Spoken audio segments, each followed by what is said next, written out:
El Evangelio de Judas.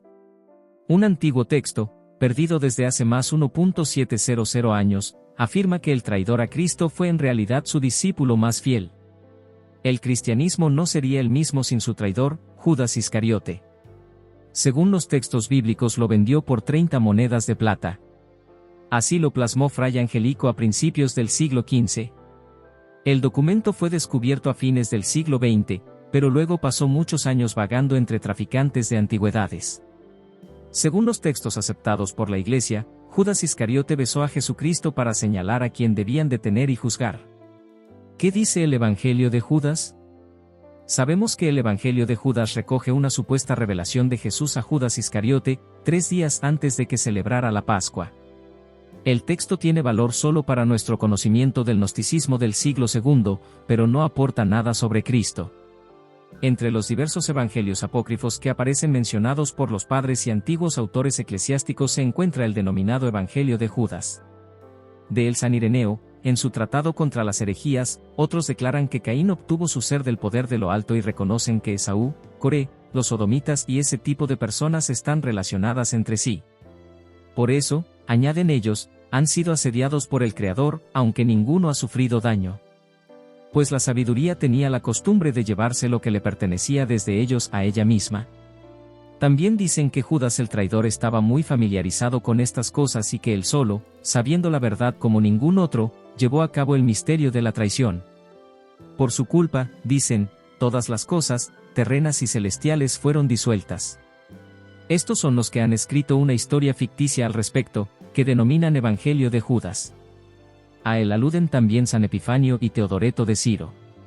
Dado que Ireneo escribe su obra el 180, el Evangelio de Judas tuvo que ser escrito con anterioridad a esta fecha, probablemente en griego, entre el 130 y el 170. De la secta de los cainitas no conocemos más de lo que nos dice el texto de Ireneo.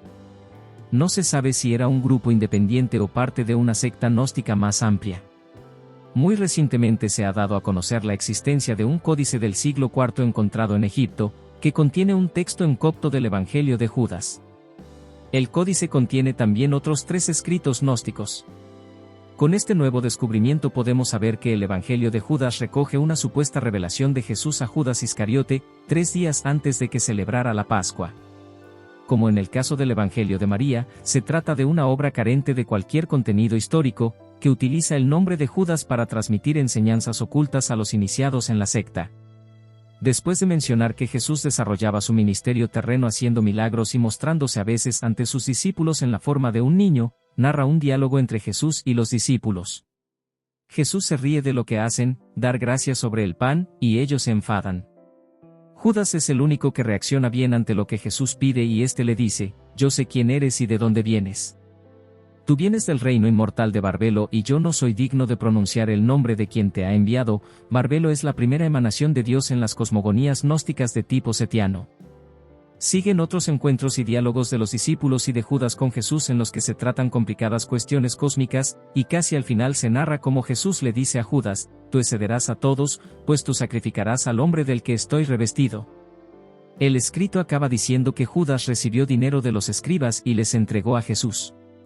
El texto fue escrito al menos siglo y medio después de la muerte de Judas y expresa una ideología gnóstica que no existía en Palestina en tiempos de Jesús, así que merece la misma fiabilidad histórica que un relato sobre el uso de correo electrónico en los ejércitos napoleónicos.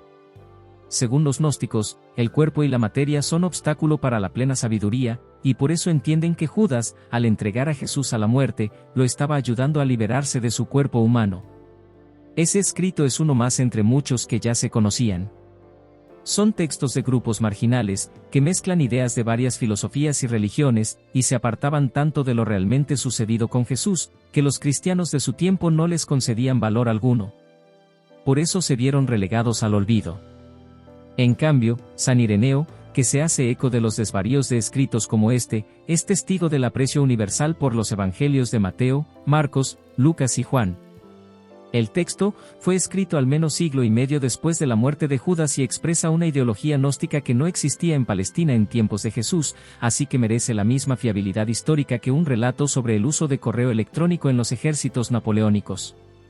según los gnósticos, el cuerpo y la materia son obstáculo para la plena sabiduría, y por eso entienden que Judas, al entregar a Jesús a la muerte, lo estaba ayudando a liberarse de su cuerpo humano. Ese escrito es uno más entre muchos que ya se conocían. Son textos de grupos marginales, que mezclan ideas de varias filosofías y religiones, y se apartaban tanto de lo realmente sucedido con Jesús, que los cristianos de su tiempo no les concedían valor alguno. Por eso se vieron relegados al olvido. En cambio, San Ireneo, que se hace eco de los desvaríos de escritos como este, es testigo del aprecio universal por los evangelios de Mateo, Marcos, Lucas y Juan. Solo los evangelios, de Marcos, Mateo, Lucas y Juan, son considerados como obras inspiradas por Dios y se les reconoce una autoridad especial. Son libros canónicos, reconocidos por el mismo pueblo fiel desde los inicios del cristianismo y luego por la autoridad de la Iglesia. Su mérito consiste en su antigüedad, en la autoridad de quienes los redactaron y que sus escritos se basan en el testimonio de testigos directos de su obra, testigos de su enseñanza, sus milagros, la condena, la muerte, la sepultura y la misma resurrección de Jesús. Mientras más tardíos sean algunos escritos, más dudosa se vuelve la autenticidad y fidelidad de la transmisión de estos hechos hasta nuestros días. En conclusión, el Evangelio de Judas aporta una perspectiva interesante y alternativa sobre el papel de Judas en la historia cristiana primitiva, pero no hay evidencia suficiente para considerarlo un relato verídico o autorizado de los eventos históricos. Su verdadero valor radica más en el campo de los estudios religiosos y gnósticos, que en la búsqueda de una narrativa fidedigna sobre Judas Iscariote o los apóstoles.